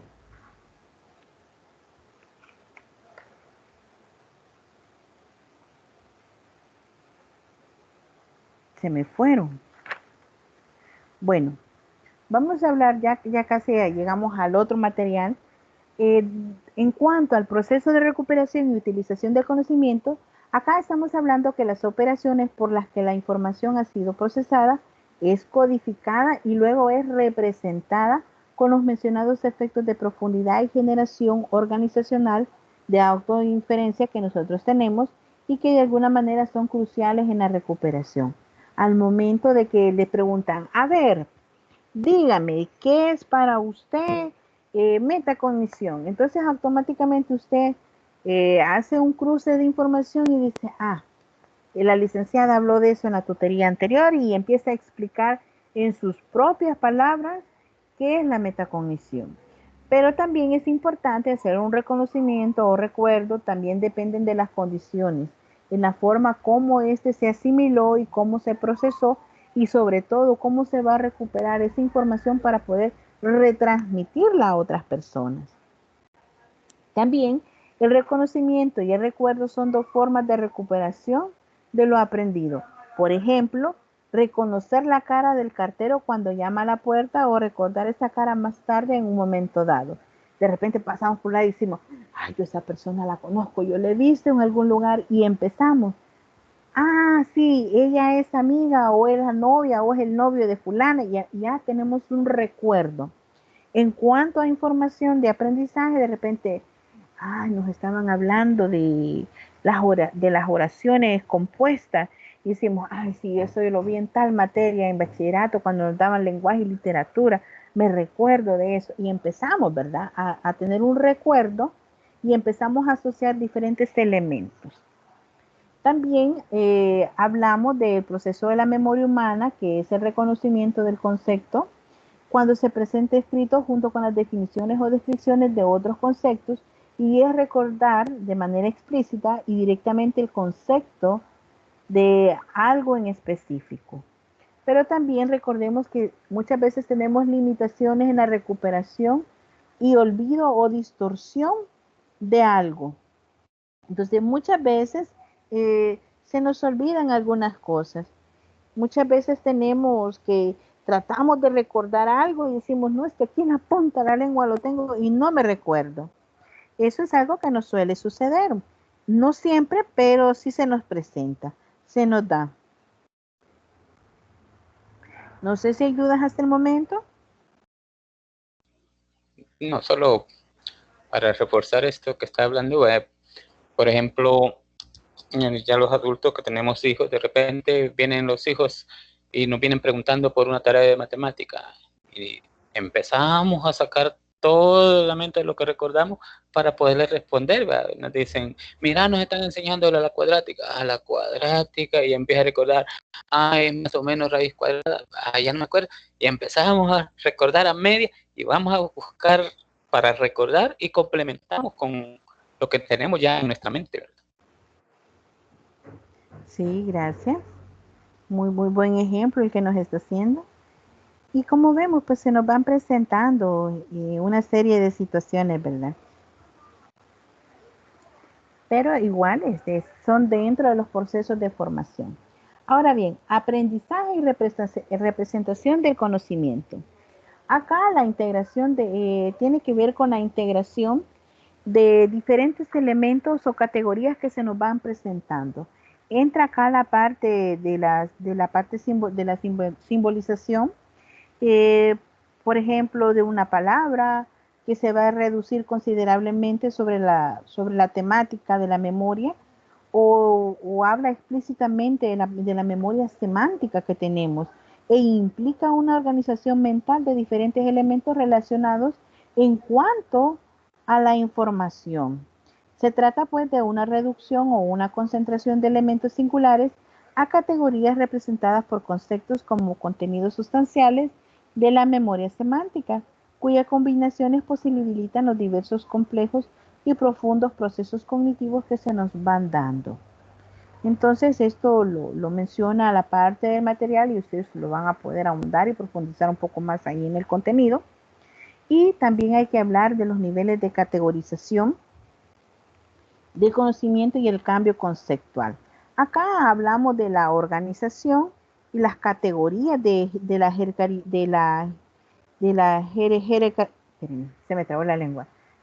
jerarquía que tienen las estructuras, y que van a permitir realizar diferentes inferencias sobre las características o propiedades que cada uno de nosotros tenemos. Se nos presenta un ejemplo donde dice que si un preadolescente ha de responder por primera vez a la pregunta, ¿una sardina está formada por células? Probablemente, ascendiendo en los niveles de categorización, piense que una sardina es un pez, que los peces son animales y que los animales son seres vivos y que están formados por células. Entonces, es decir, se puede inferir nueva información aunque no haya sido directamente enseñada. Ese es un ejemplo. ¿Qué otro ejemplo podríamos poner?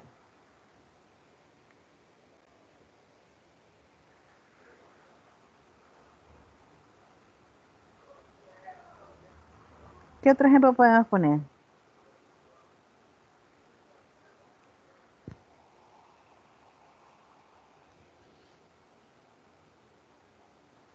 A ver.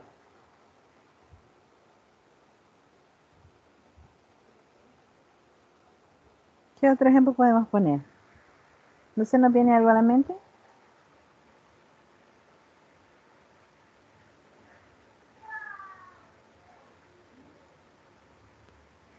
Pongamos un ejemplo. ¿Por qué un estudiante puede estar feliz en cuanto a una asignatura en particular? Porque lleve buena nota. Tiene el dominio, tiene el conocimiento previo. Ok. ¿Verdad? Entonces existe una secuencia. Vaya, un estudiante puede estar feliz en una asignatura porque hay conocimientos previos, va saliendo bien y posiblemente va a pasar con muy buenas notas al final del ciclo. Entonces vemos cómo hacemos una categorización estructurada que nos permite hacer inferencias en cuanto a diferentes procesos. Las estructuras de las redes cognitivas en la organización del conocimiento. Acá, ¿quién me ayuda a leer, por favor?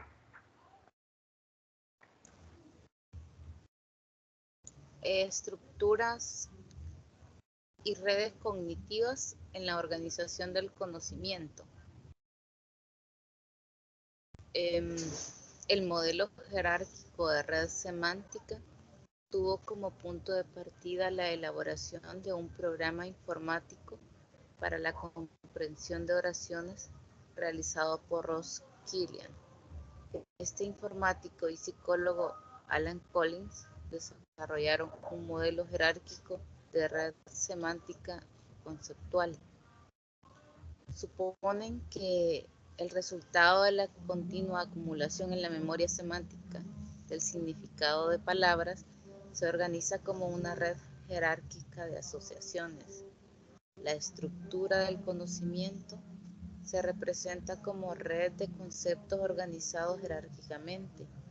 Este modo de organización especifica las relaciones esenciales entre los conceptos, distancia semántica y propagación de la activación. En esta nueva versión del modelo de red semántica son esenciales las ideas de distancia semántica entre nodos o conceptos como base de la estructura y de programación de la activación entre los mismos como base del procesamiento, ambas estrechamente involucradas. En la estructura de la red, como organización del conocimiento, es clave la distancia semántica entre los conceptos, que implica grados de intensidad distinta en las relaciones entre los mismos, que puede ser fuerte, débil o nula. La distancia semántica entre bellota y encina es más corta que la distancia semántica existente entre uvas y agua, empíricamente verificada. Ok, gracias. ¿Quién me ayuda a interpretar lo que nos acaba de leer Sandra?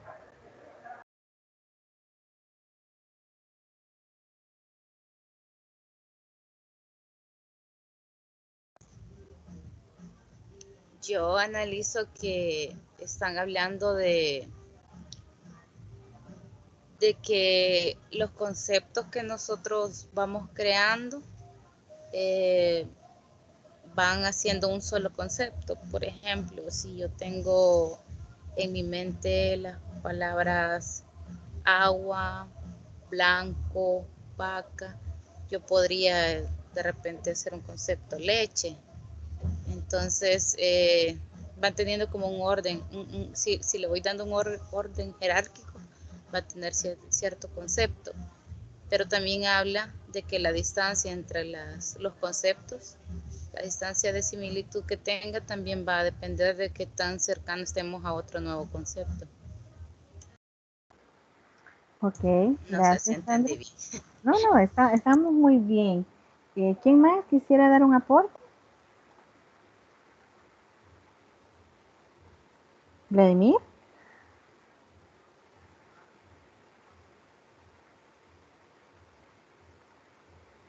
Veamos.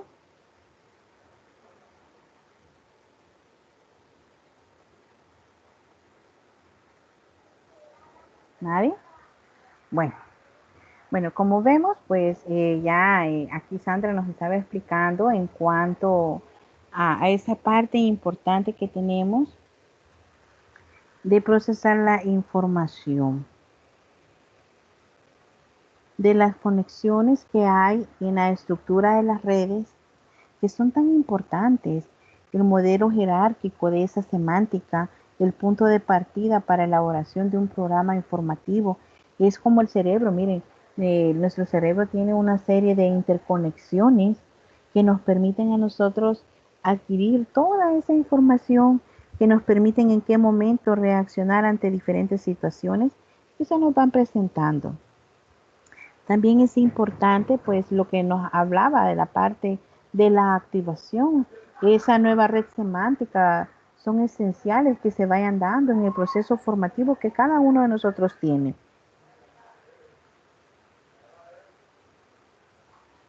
También es muy importante hablar del procesamiento de la distribución en paralelo. Acá hablamos que el proceso cognitivo puede presentarse como una secuencia de pasos en que la información se va volviendo sucesivamente a través del sistema. Supone pues un procesamiento secuencial en esta serie que nos van ayudando. Y analogamos en los ordenadores con ejecución y las instrucciones sucesivamente con otras actividades que se nos van a presentar. El enfoque del procesamiento de la información representa todos aquellos procesos cognitivos que se van a realizar en serie. Y estamos hablando de pasos sucesivos. Nosotros no podemos organizar la información toda distorsionada, sino que debe llevar una secuencia, jóvenes, que nos permita enriquecer todos estos procesos, todos estos productos. Ahora bien, vamos a hablar de la parte de la metodología del constructivista. ¿Quién leyó este material?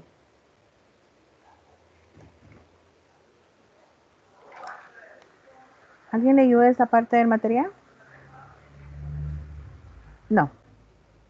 Bueno, cuando hablamos de la parte constructivista, pues tenemos pensamos que el hombre es una concepción orgásmica, es decir, perdón, organísmica, es decir, un impulso desde el mismo hasta la autorrealización capaz de extraer desde la experiencia los significados propios de su funcionamiento e integrarlos. Acá se habla que la persona tiende a realizar en plenitud de su persona, posee la capacidad inherente de orientarse, dirigirse y sobre todo controlarse en ciertas condiciones. Esto pues nos lo menciona Roger.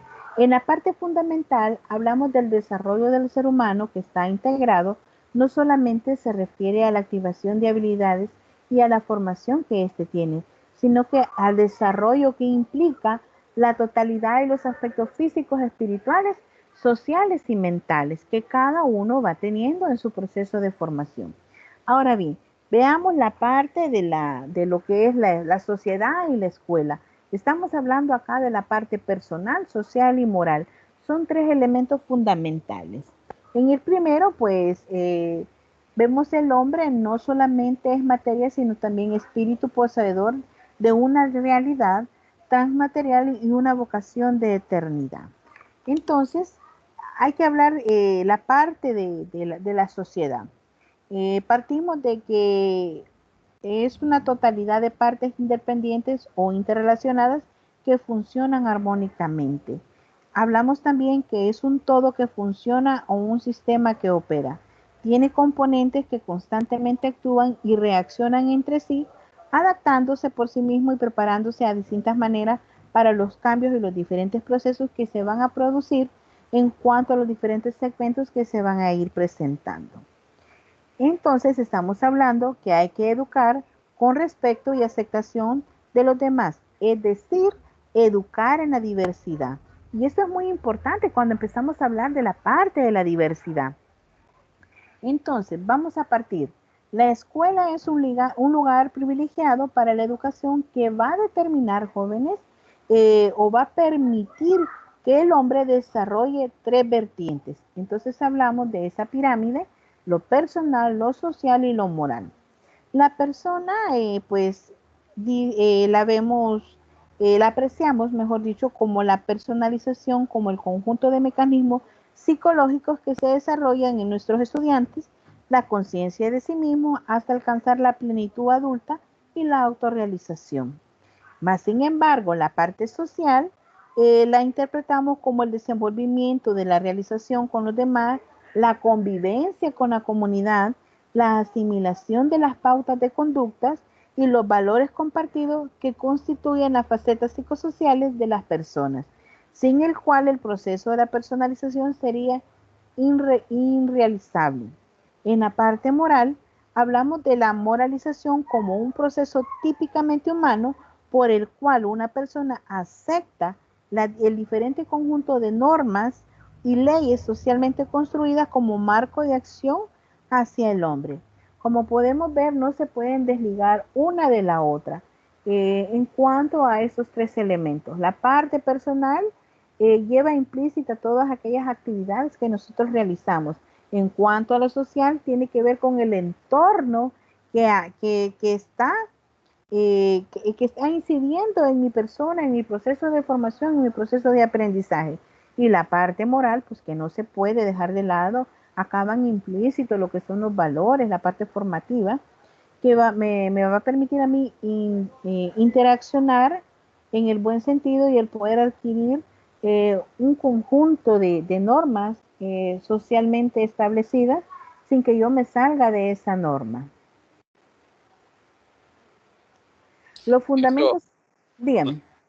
No, eso que estaba poniendo en la anterior página, está relacionado con lo que es los modelos curriculares, ¿verdad? Que en base a esos 3 elementos se toman en cuenta, se analizan para lo que son los modelos curriculares. Correcto, tiene que ver con esta parte de los modelos curriculares que más adelante pues probablemente vamos a hablar un poco de ellos, pero sí es muy importante mencionárselos, porque empezamos a hablar de esa base teórica que se deben de tener para incurrir ya en la temática de los modelos curriculares que deben de ser flexibles, deben estar actualizados. Bueno, también hay una parte curricular que está oculta, ¿verdad? Aquella parte que como estudiantes muchas veces no vemos, pero que están implícitos dentro del proceso de formación que se va dando en cuanto a cada uno de ustedes. ¿Algún comentario extra? ¿Ninguno? Ok, avanzamos. En cuanto a los fundamentos psicopedagógicos, pues hablamos que el constructivismo, como la misma palabra lo dice, el estudiante es el principal constructor de su aprendizaje. Deben de obtener lo que es un rol activo en la formación de cada uno de ustedes. Miren, nadie va a aprender por ninguno de ustedes. Juan José no va a aprender por Reina, Reina no va a aprender por Sandra, Sandra no va a aprender por Olga. El proceso es individual y personalizado el que cada uno de ustedes va a tener, pero también recordemos que existen diferentes tipos de aprendizaje en cada uno de ustedes. Cada uno va aprendiendo y se va acoplando a la medida necesaria para adquirir el conocimiento. Entonces, esto tiene que ver con esos modelos que se deben de adaptar siempre a la parte curricular, donde se tome los estilos de aprendizaje personales que cada uno de ustedes tiene. No todos adquirimos el aprendizaje en la misma forma. Cada uno lleva un proceso, unos es más lento, otros intermedios y otros pues muy acelerados. Entonces, los currículos deben abordar este tipo de estudiantes, volverlos inclusivos y pues a sacar el mayor provecho de ello posible. Entonces, volviendo al constructivismo, hablamos de que su utilidad reside en que permite formular determinadas preguntas nucleares para la educación, contestándolas desde un marco explicativo, articulado y coherente que ofrece criterios para abundar en las respuestas que requieren informaciones más específicas.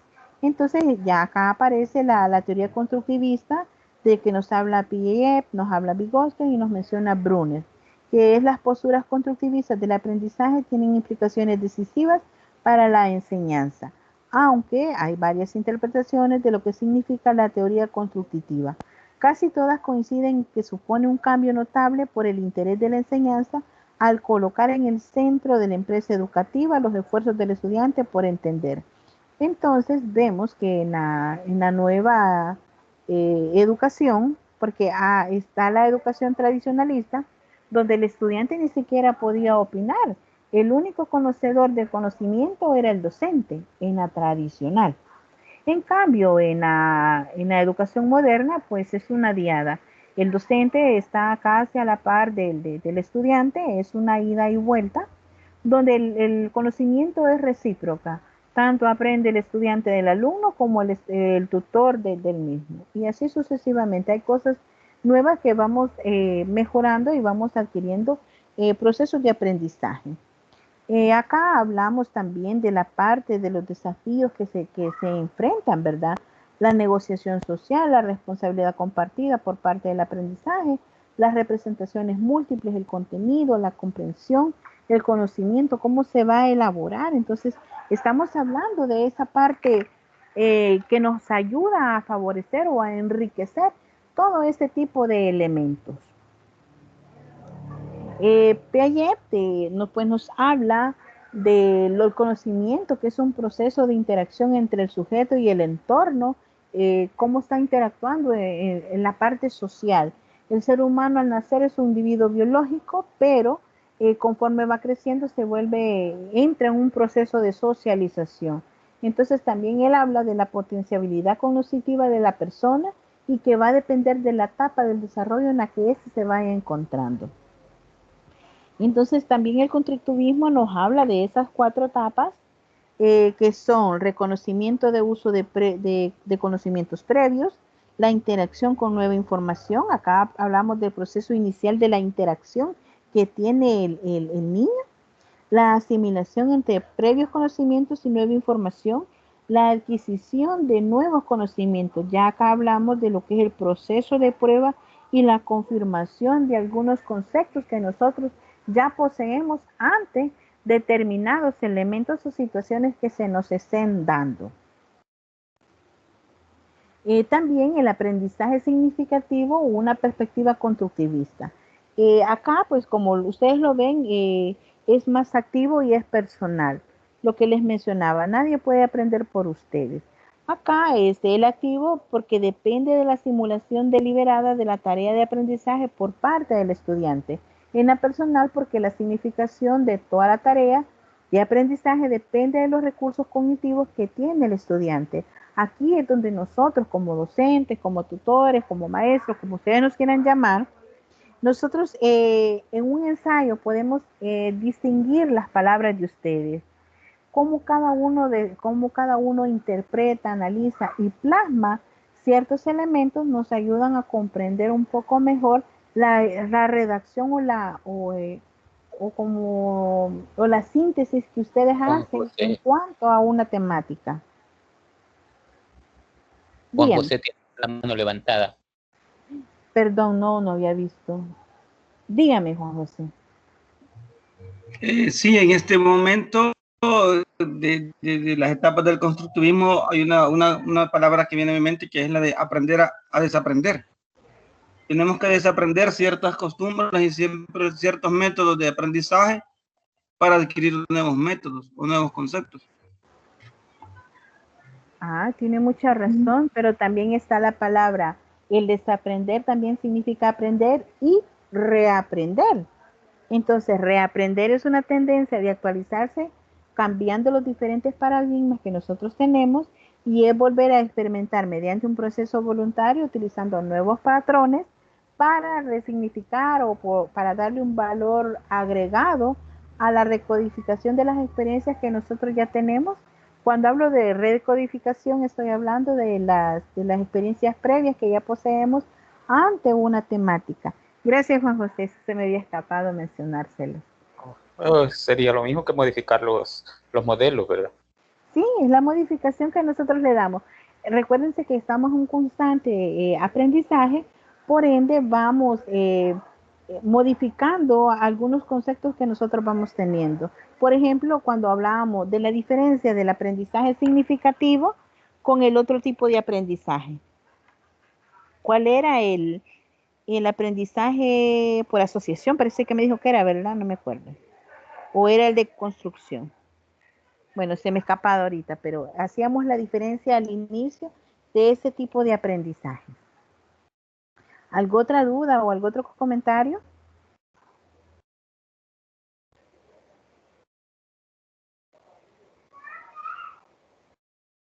Sigamos. Ok, continuamos. Estrategias de enseñanza y aprendizaje. Acá estamos hablando de ¿qué son esas estrategias de enseñanza y aprendizaje? Pues las estrategias de enseñanza y aprendizaje son instrumentos de los que se vale el docente, el tutor, el maestro, para contribuir a la implementación y el desarrollo de los estudiantes. Y es acá donde vemos un bagaje enorme o un gran abanico de estrategias para indagar sobre los conocimientos previos que ustedes tienen. Yo utilizo la palabra del millón o la pregunta del millón. Ya ustedes ya saben cuál es la pregunta del millón que yo hago para saber cómo van cada uno de ustedes. Acá pues estas estrategias contribuyen a indagar las actividades en secuencia didáctica. También constituye un recurso para la organización gráfica de los conocimientos explorados que cada uno de ustedes tiene. Estamos acá abordando por separado las diferentes concepciones educativas. Dígame. una fracción entre un valor entero. Entonces a esto le podemos llamar 1. Mauricio. Denotar 1. Entonces esto se nos va a convertir en... Porque tienen encendido el... Mauricio, ¿puedes activar el audífono, el micrófono? Gracias. Ok. En las estrategias, pues como sabemos, pues... Mauricio, por favor, gracias. Bueno, como sabemos, los conocimientos previos pues son un punto de partida que tenemos nosotros como docentes o como tutores para guiar su práctica educativa en la consecución de los alcances esperados que nosotros nos plasmamos. Entre ellos, pues uno de los alcances que nosotros esperamos es que ustedes lean los materiales, que analicen. Oh, está bien, Araceli, no hay problema. Pues cada uno de nosotros tenemos que tener diferentes elementos que nos ayuden a visualizar o indagar cómo cada uno de ustedes está obteniendo los conocimientos. Por ejemplo, hacemos una lluvia de ideas, hacemos preguntas, hay una guía, preguntas exploratorias, respuestas a diferentes situaciones que se nos van presentando. Las preguntas pueden ser limitadas, pueden ser amplias, pueden ser complejas. También hacemos uso de estrategias que van a ayudar a comprender la organización de la información. Y acá pues vemos implícito lo que son los cuadros sinópticos, el cuadro comparativo. Es más, hacemos uso de mapas mentales, mapas conceptuales, así como hemos venido trabajando, y que eso nos va a permitir a cada uno docente ver cómo cada uno de ustedes está trabajando. A ver, me dice por acá Carlos, veamos, permítame. Oh, dice, voy a leer lo que puso Jonathan, perdón. Dice Jonathan, pero es de tener mucho cuidado al momento de querer comprender qué significa desaprender. Digo porque si algo funciona porque querer destruir un conocimiento ya adquirido, es decir, cuando somos muy pequeños es de tener cuidado cómo se ve conducir ya como adultos, podemos decir que no queremos aprender o podemos destruir para volver a construir, pero los chicos sin la debida instrucción se perderían en el camino. No digo que sea malo, pero en el camino pueden generar muchas confusiones. Yo creo que en ese punto no es el hecho de indicar que, en el caso del niño, indicar vas a desaprender, sino que las modificaciones o el desaprender se va a dar en el desarrollo del nuevo aprendizaje. O sea, nosotros le vamos a dar un concepto nuevo y va a ser el niño automáticamente que va a entender que quizá el concepto anteriormente que tenía no era cómo se debía manejar y hoy conoce cómo se debe manejar. En ese momento está desaprendiendo. Correcto. Y entonces se da una reestructuración de lo que se está planteando nuevamente. Entonces ahí se da una redecodificación del aprendizaje y se vuelve de manera significativa, porque puede que el estudiante lo esté manejando de manera magna y cuando se lo reestructuramos lo comprenda de una manera más simple. Y eso le facilita el proceso de formación e igual de aprendizaje que él está teniendo. Gracias por sus aportes. También acá se habla de diagramas. Dentro de los diagramas tenemos un diagrama radial, un diagrama de árbol, diagrama de causa y efecto, diagrama de flujo. Hay unas diferentes correlaciones, hay analogías. Tenemos diferentes estrategias que nos van a ayudar a promover la organización de la información. Y así sucesivamente tenemos los mapas cognitivos, estrategias grupales, una serie de elementos pues que nos ayudan a enriquecer la información. Ahora bien, jóvenes, el tiempo nos está comiendo. Vamos a llegar a esta parte, pero voy a explicar lo del perfil del docente. Y el día martes estaríamos abordando la parte de la educación emocional y su importancia. Lo que nos quedaría, que es el tema de las emociones que vamos a desarrollar. Estaríamos hablando de motivar para probar y aprender, estaríamos hablando de educación emocional Ya es poco el contenido que nos faltaría, pero ya casi son las 3 y pues me imagino que van para otra clase. Entonces vamos a trabajar la parte de la guía. Bueno, ustedes van a realizar la tarea número 3, que es el perfil del docente y el estudiante. El objetivo, conocer la importancia de la motivación en los docentes y estudiantes en el proceso de enseñanza-aprendizaje. ¿Qué van a hacer? Los estudiantes ingresarán al aula virtual de la asignatura Aprendizaje y Cognición, donde deberán descargar la guía de trabajo. El estudiante leerá la unidad 3, los temas 3.1 al 3.4, realizando un informe que detalle lo siguiente: portada, introducción, objetivos, un general y 3 específicos, análisis reflexivo de las lecturas de los 4 temas, páginas máximo 5, mínimo 3, pero yo considero que son 5 páginas porque es bastante información. Un cuadro donde se describa un perfil del docente motivado y desmotivado, asimismo un perfil del estudiante motivado y desmotivado. Las conclusiones y las recomendaciones y pues obvio la bibliografía que se les está presentando.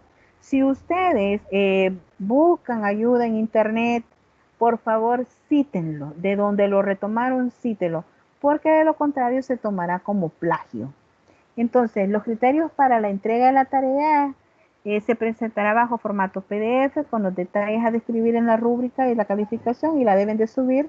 La fecha estipulada, que será el día 16 de diciembre, tienen como último a las 11:55. Si ustedes tienen antes la tarea, por favor súbanla, no hay problema. Pero la fecha última es 16 de diciembre. También tomar en cuenta la rúbrica, que es la que les presento ahorita. La portada tiene una ponderación, la introducción, los objetivos, el cuadro donde el análisis tiene 2 puntos de ponderación, el cuadro donde se describa el perfil del docente y del estudiante motivado y desmotivado tiene una ponderación de 35%. Las conclusiones 10, bibliografía 5, cuida el detalle de su ortografía. Ay, por favor, eso sí quiero hacerles mención. Cuiden la ortografía.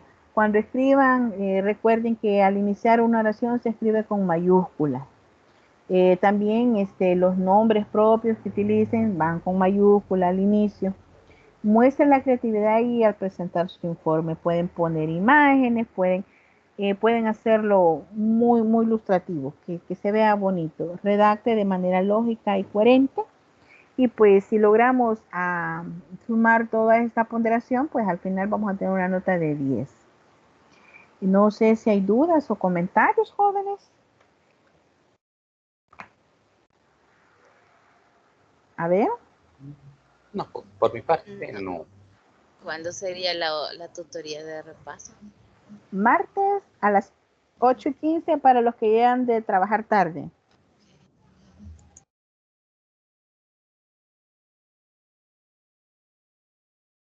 ¿Les parece? Sí, está bien. Ok, bueno, entonces mis niños, quedamos así, nos vemos martes a las 8:15 para dar seguimiento y culminar la parte de la temática que nos queda pendiente. Las disculpas por las fallas del internet, pero está fuera de mis manos esa parte. Así que jóvenes, les deseo feliz tarde, pásenla bonito. Los que no hemos almorzado, pues vamos a almorzar ahorita.